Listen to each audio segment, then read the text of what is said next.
Louis Heinrich Mann was a German writer. He was born in 1871 in Lübeck, the son of Senator Thomas Johann Heinrich Mann, a grain merchant and finance minister of the free city of Lübeck, and his Brazilian-German wife Julia de Silva Bruns. He was the elder brother of Nobel Prize laureate Thomas Mann. After leaving the Katharineum Gymnasium in Lübeck, he studied to be a bookseller but quit after a year to go study at the Friedrich-Wilhelms-Universität, now Humboldt-Universität in Berlin. In 1914 he married Prague actress Maria Kanova. They divorced in 1930.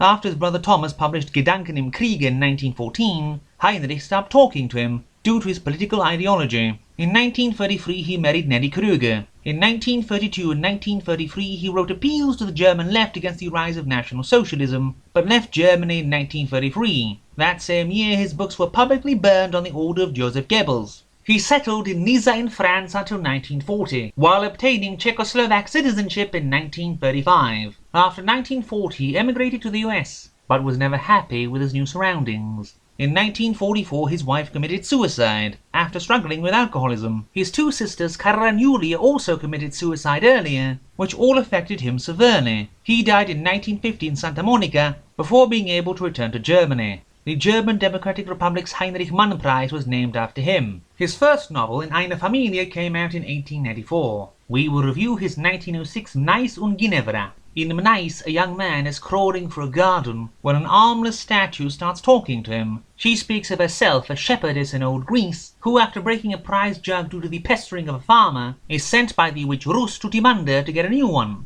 Finding the slave Timander in a grove full of nymphs, he demands to make a statue of her in return for a jug, and so she poses for him before she can say anything one way or another. She then plays her pipe and runs off as they are distracted, and she falls in love with Timander, but he ignores her and goes around with his friends and nymphs. So after being possessed of a god and forgetting where she was or why, she is summoned by Rus to her house where all her workmen always go missing, standing among the cattle she never buys. Given a draught, and is told to make Timander drink, saying he will die but will love her before he does. She refuses, so Rus tells her to drink so she will die instead, and Mnais does, despite the grass itself telling her not to, and drinks and becomes her own statue, which Timander sleeps next to in the garden and keeps pawing at, until he is sent away by his master, too cowardly to break Mnais like she wants. And since then, even though they break off her arm and hang her by the throat, men still come to her from time to time and love her. Ginevra degli Amieri has a woman wake up and realize she is dead. She then crawls to the foot of Jesus in the dome where they put her to rest and complains. In the story she tells of herself, Ginevra, an Italian woman during the Renaissance or thereabout, gets beaten by her jealous husband for her love of Raniero.